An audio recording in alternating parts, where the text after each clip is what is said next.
You're listening to The Other 50%, a herstory of Hollywood. I'm Julie Harris Walker. This is the podcast where we talk to successful women in entertainment and hear their stories. In this episode, I got to speak with Diana Chang. She is currently a video producer for the Food Network for their Snapchat Discover channel.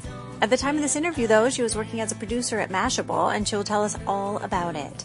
Diana's story gave me hope for younger generations and the hope for gender parity. It feels like things are changing, and it might just be easier for her generation. Let's hope that is the case and that it sticks. This interview moves at quite a clip, and I blame social media for that. Diana's world moves fast, as you will hear. You can find us at theother50%.com, and you can also go there to buy the Other 50% merchandise. You need a coffee tumbler. Trust me when I say it's a good one. You can also find us on iTunes, Facebook, on Twitter at Other50%, and on Instagram at Other50% Podcast. And don't forget to check out my other podcast called The Other 50%, a herstory of tech. You can also find it on iTunes or on the same website, theother50%.com.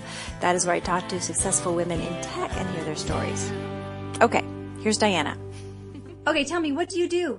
I work at Mashable as part of their collective, which is their, I would like to say their content producing department for social media.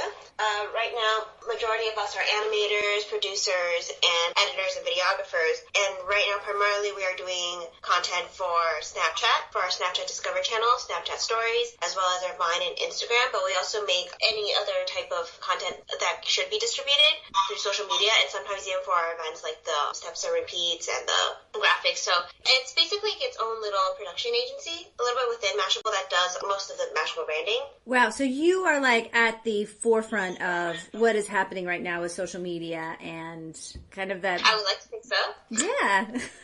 No, you're doing it. Now, is this what you always thought you would do? No, I used to think I was going to work in television production and work in a studio in LA or something. That I never expected to end up in New York working in social media. Where did you grow up? I grew up in Taiwan. Oh, when did you move? I moved here for college. Where did you go? I went to Penn State. And then when did you move to New York? Right after college, I graduated, and I got an internship in New York for a post-production company. And I didn't know what exactly I wanted to do. I just knew that I want to work in television production. So I basically just sent out my resume anywhere that's had the words like production intern needed, and it ended up being in visual effects. And it was post-production, which is completely different from the production I thought it was myself doing. Instead of like being on set and doing cameras, it was all like graphics and animation and video editing. So I kind of went to like the last part of the process, the post-production part of it, and I was there for 5-6 years. Mm-hmm. So then I went from that internship to a full-time job, and I moved to another company, and I was there as a producer for a couple of years before I came to Mashable and worked in social media instead. That's great. Now, you kind of gave me the overview of what your job is. What's the day-to-day of your job?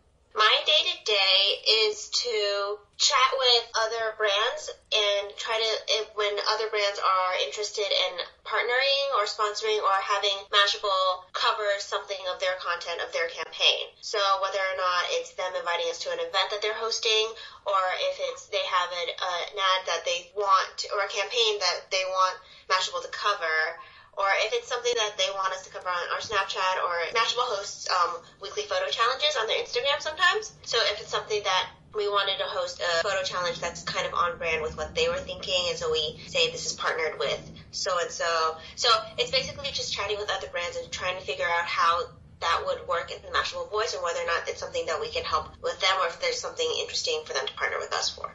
So are you like marketing or producing, or it sounds like a little bit of both? It's a little bit of both, because there's the marketing part of it where we're trying to market ourselves as a great partner to be with for other brands, and trying to be the voice of social media and the digital generation, and trying to marry that between what Mashable's voice and the brand's voice. And once that gets sold, I'm a producer because I need to make sure this happens, and I produce in its quality, and again, keeping both in mind what Mashable wants and what the partnering brand would want. What's the favorite thing about your job? My favorite thing is the fact that I work in social media, and I work in the digital, and it's not even just in social media, I work in the digital landscape, and that means everything's constantly changing. There's always a new type of creator or an influencer or a new type of like social media channel everyone's running to and trying to like communicate with, and there's always something new. There's change and progress is like constantly. It's like even on a daily basis, there's always something new or something. Like the process is never streamlined. Like the different projects may be the same because it might be like it's a photo challenge or it's like a Snapchat story or it's a Vine video, but how you make it and how you approach it is always different, which is what I love about my job.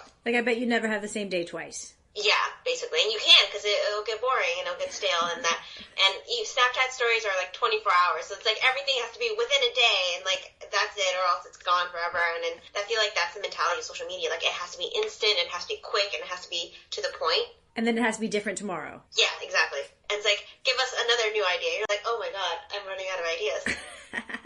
That sounds really exciting, actually. It's very exciting and challenging, but it really makes you think outside the box. Yeah, constantly. Yeah. And what's so funny is that you talk really fast and describing your world, which happens so fast. It's like, of course, you're going a million miles a minute. Just like, once you're done with the sentence, something else has changed. You're like, okay. What's the worst part of your job? The worst part of my job is the fact that because it's happening so fast, you have to be in the mentality to you kind of have to understand the digital world and how it works a little bit. And sometimes there are certain people who can't really keep up, so there's a lot of explaining and a lot of backtracking you have to do. And like other brands would be like, oh yeah, I heard everyone's on Snapchat, I would love to do the demographic, let's do Snapchat. And you're like, okay. But sometimes there will be brands who want to like push for a certain platform, but not really understanding how that platform works. So it becomes a little bit of hand-holding and backtracking.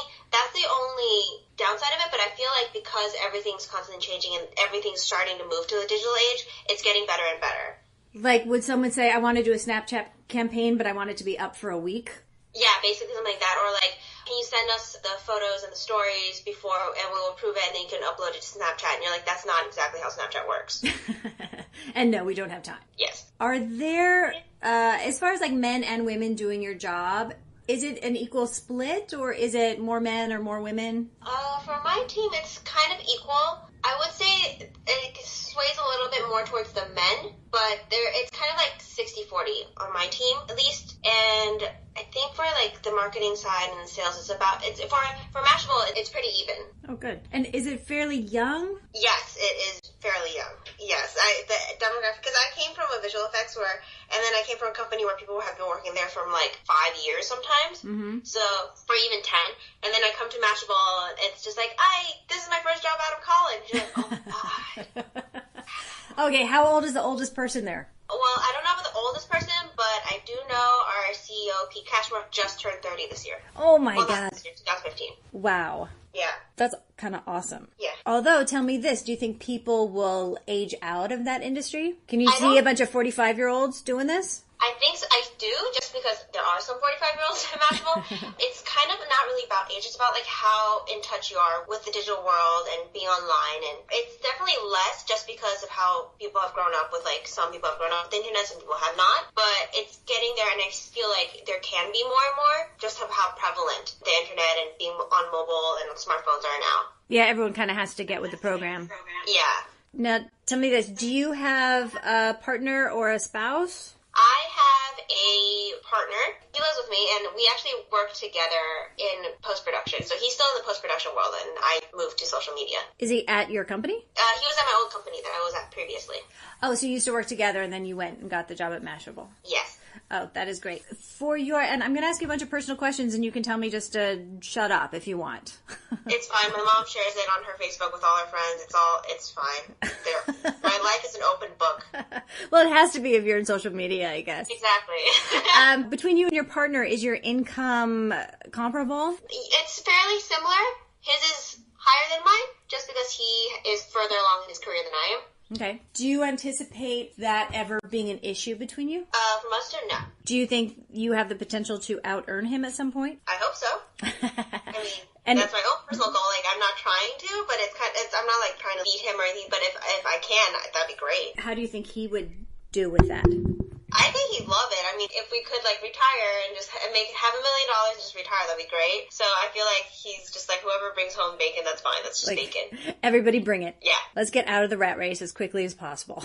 Exactly. How old are you guys? He is 30 and I am 28. Okay. Do you have any kids? No. Okay. I have a puppy. Same thing. Yeah. How is your division of labor at home? I am pretty lazy, I'm not going to lie. So it is much more swayed towards him, unfortunately. I feel bad a little bit because he does do a lot of the work around the house, but it falls sometimes on him. Now, this is so interesting to me because you guys are millennials, yeah? Yes. And how have you negotiated your relationship, or did you both come into it with the same kind of philosophy? I mean, it sounds like you have a fairly equitable relationship, like a 50-50 kind of. I think the fact that we used to work together, because we started at the company around the same time. He started a couple of months before I did, and we were in the same company for 5 years together. And we worked together before we started dating. And so then by the time we dated, it was kind of condensed because it was we would work together, and at the end of the day, we'd go on a dinner or a date, and then I'd go home, and I'd see him again in the morning. So it was 5 dates boiled into one day. So it really quickened the relationship. It was naturally equitable because it was just we're coworkers, and then we're trying to form a relationship. So there had to be some kind of balance. So it was never really a question of this is what you have to do and this is what I have to do. It was just kind of okay, how do we make this work? So you're a team. Yeah. Have you had a mentor? Yes, I had. Tell me about it. So my mentor is actually the person who hired me right out of college, and then he was at a smaller visual effects company, and then he hired me as an intern, and he actually moved to the company that I eventually would work for 5 years. So it was kind of he kind of mentored me through companies and throughout my career.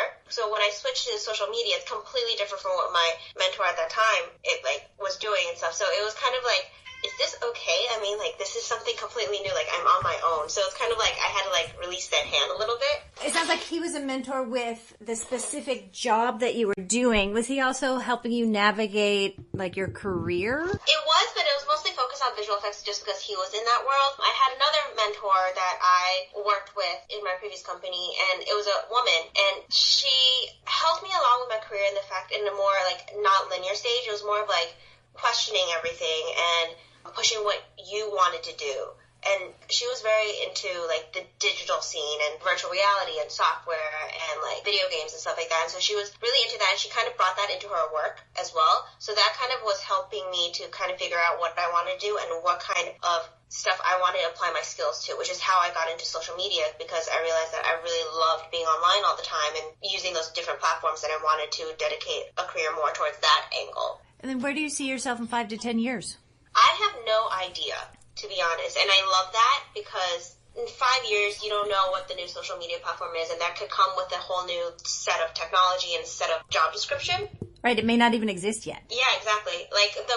My role, even my own department, sometimes, a lot of times people are like, oh, what do you do? And I say, I'm a producer at the Collective, and they ask, what does that mean? And I'm like, oh, I have to think about that because it means so many different things. So I don't really want to pigeonhole myself, saying, oh, in 5 or 10 years I want to be an executive producer, or I want to be a director of something. I just want to be able to be successfully in the digital media world, working with social media and being, towards the forefront of it. Whatever that looks like.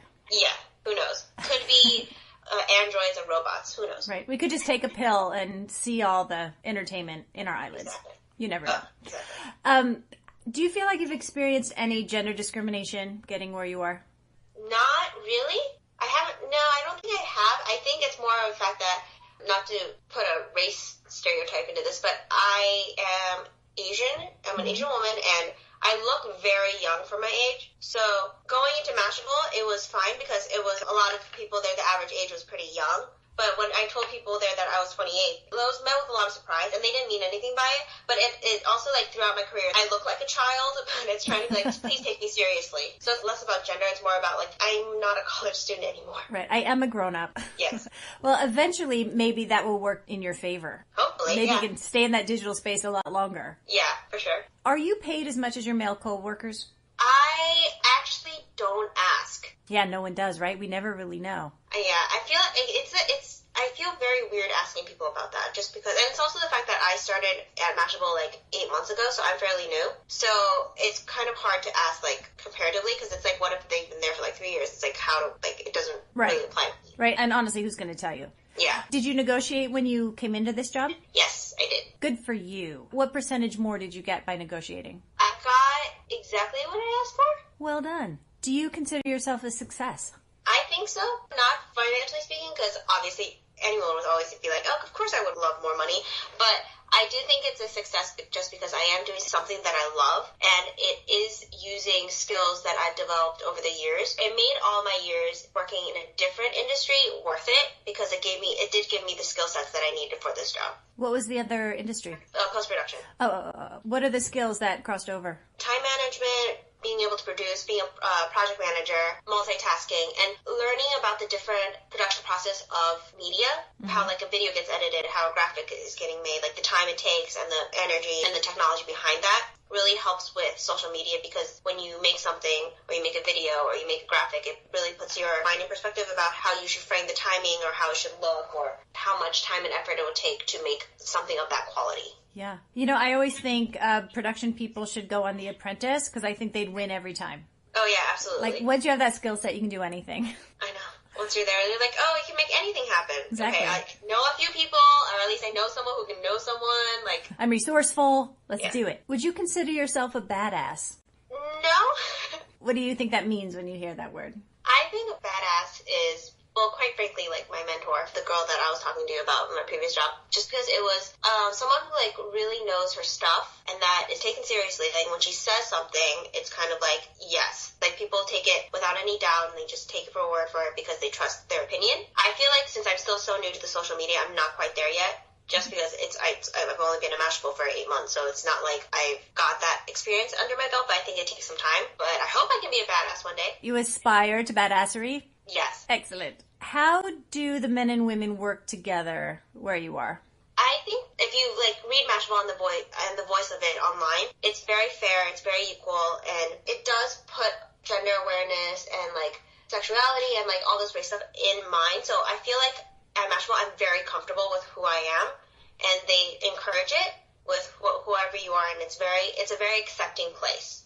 That is great to hear. So do you feel like you've ever, so far in your career, had to adjust your communication style in order to be effective, or not? I think I did, but that was more from a cultural standpoint because I came from Taiwan. How is it different? The mentality, well, from my experience, the mentality is much more like, if you do your job right, if you do A and B and C, like the tasks really well, then you get promoted. But once I started working in the States, it became very clear that it's kind of like you have to do A, B, and C, and you have to go above and beyond a little bit to prove that you can take that one step further. And that really jarred me because I'm like, but I did everything you asked. What more did you want? And they're just, I get this, like, we want you to like really show that you care, that you go above and beyond. And you're just like, I don't know what that means. It's so like, it's so open-ended, and really take this and show us how much you care. And you're just like, what? But I did the job. Right. So it's kind of like that mentality. So my communication skills, it's much more like I had to start communicating more because I thought it was just, oh, give me a task, I finish it, done, check mark, move on to next task. But it became much more communicative. Like it became emphasis that I'm like, okay, I'm doing this and this now. Did you need me to do anything more? Or I think maybe we should do this, and like start pitching and start talking to one another. So it sounds like you figured it out. Yeah. I'm still working on it. It's still sometimes where I'm just like, I feel like I'm just in the zone and just doing work, and and then I have to remind myself, oh yeah, I have to socialize. I have to like, be part of the team. Yeah. Kind of tell everyone what I'm doing. And that seems like the path to the badassery part. Yes. When you really own it and take it to the next level. Yeah. Do you have any really funny or crazy stories of things that happened at work? Well, it's kind of weird because it's just like Mashable. It's on social media, so it's like every day it's like I'm living in an internet meme. Because, like, you never know what celebrity will come in to do, like, a small little video spot, or, like, Doug the Pug would suddenly be in here for a video shoot, which is, like, an Instagram dog. There will be drones flying around because they're shooting that for a video, or they're testing it out for a tech review. So it's kind of like the internet lives in our office. It's kind of like every day it's, like, small crazy stuff. Like, the other day we had National Bring Your Action Figure to Work Day, so everyone brought their action figure. How did you even know it was that? We were going to do a Snapchat story for it. We did a Snapchat story for our Mashable. So then we had an email notice saying, oh, please bring your action figure to work tomorrow. And so then everyone brought it in and became like a show and tell. And everywhere you walked, it was just like an action figure somewhere. So it's like little things. Like every day, it's kind of you're on your toes all the time because you're just like, who's in the studio right now? Oh my God. And like, or like you don't even know because you don't talk to the studio team. And it's like you suddenly see a celebrity walk by. And you're like, what? Why is he, what? It sounds so fun. It is very fun because it's insane because it's literally the internet is in our building. And like you guys are making those videos that are everybody sharing and become viral, and you guys are doing it. Hoping that all our videos turn viral, yes. Have you guys figured out the formula? No. It's kind of just what we think we would want to watch, and we put it out there, and if it goes well, great. If it's not, at least we entertain ourselves. Are you guys like, oh, I have this crazy idea, and you guys just all jump in and do it? Kind of. There's like different teams for that. But yeah, a lot of times it's just like, what would we want to do? Or like, hey, tomorrow is National Donut Day. What do you want to do with donuts? Oh my god, let's throw it at each other. Okay. That is so fun. So, do you want to do this as long as it lasts? Yes, absolutely. Do you have a goal that you have not yet accomplished? I would like personally to have more followers on Instagram, but that's more of like my own social media goal for myself. Oh, your own private Instagram? Yes. Well, that's an oxymoron, your private Instagram. What advice would you give to other women who are just starting out? Just like out of college or just like starting out their new career? Either one. I would say it takes time to figure out what exactly you want to do.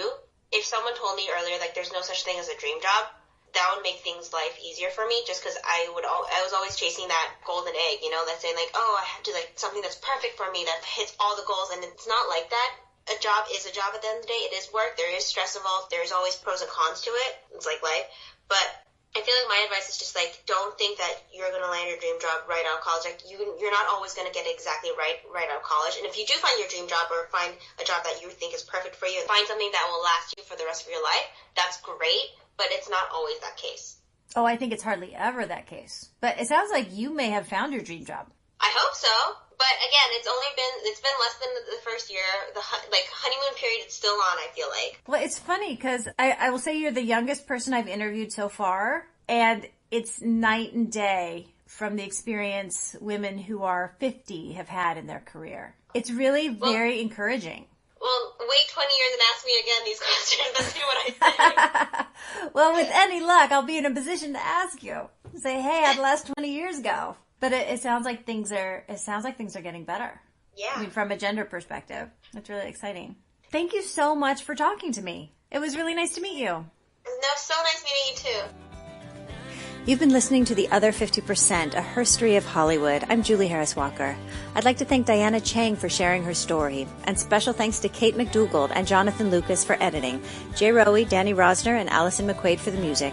Please find us on iTunes and subscribe and leave a review. And of course, on our website, theother50%.com, all spelled out, for added features, bios of our guests, and the merch. You can follow us on Facebook and on Twitter at Other50% and Instagram at Other50% Podcast. And don't forget to check out The Other 50%, a herstory of tech. Thanks for listening. See you next time.